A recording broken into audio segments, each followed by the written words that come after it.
ኦሪት ዘኍልቍ ምዕራፍ 2 እግዚአብሔርም ለሙሴና ለአሮን እንዲህ ብሎ ተናገረ። የእስራኤል ልጆች እያንዳንዱ በየዓላማው በየአባቶቻቸው ቤቶች ምልክት ይስፈሩ፣ በመገናኛውም ድንኳን አፋዛዥ ዙሪያ ይስፈሩ።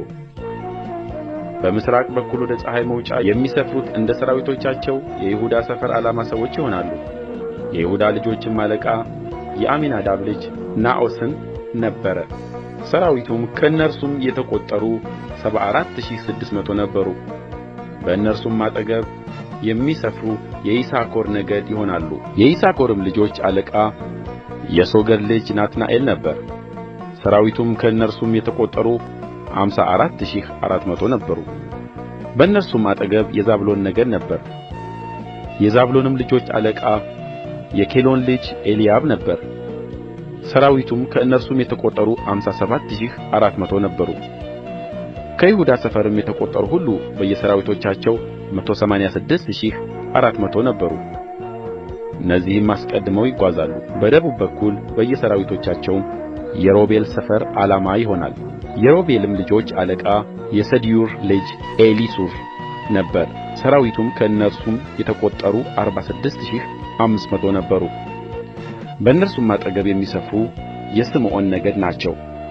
የስምዖንም ልጆች አለቃ የሱሪሰዳይ ልጅ ሰለሚኤል ነበረ።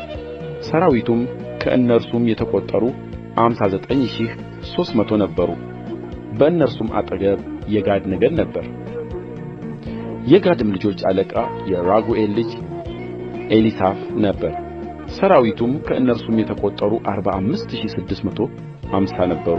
ከሮቤል ሰፈር የተቈጠሩ ሁሉ በየሠራዊቶቻቸው 151450 ነበሩ።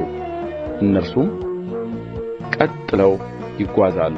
ከዚያም በኋላ የመገናኛው ድንኳን በሰፈሮቹ መካከል የሌዋውያን ሰፈር ይጓዛል።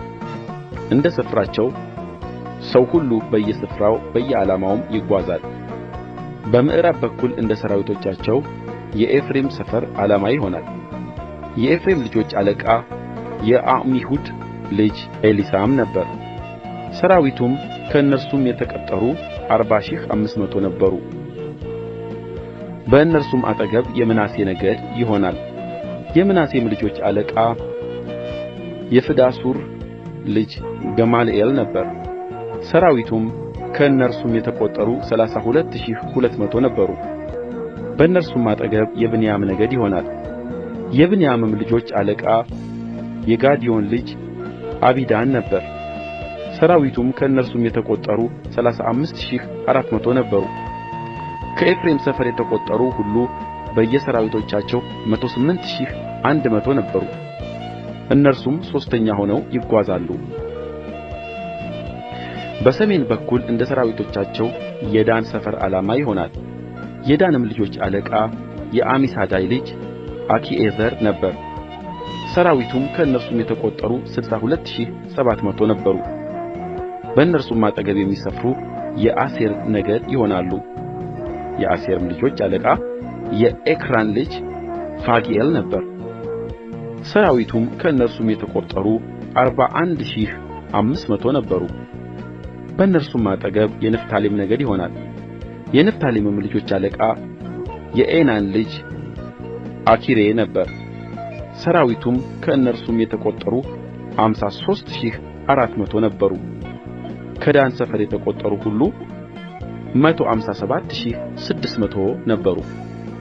እነርሱም በየዓላሞቻቸው በመጨረሻ ይጓዛሉ። ከእስራኤል ልጆች በየአባቶቻቸው ቤቶች የተቈጠሩ እነዚህ ናቸው።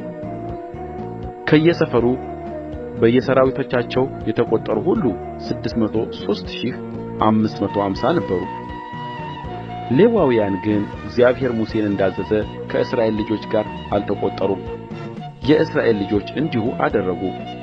እግዚአብሔር ሙሴን እንዳዘዘው ሁሉ እንዲሁ በዓላሞቻቸው አጠገብ ሰፈሩ። እንዲሁም በየወገኖቻቸው በየአባቶቻቸው ቤቶች ተጓዙ።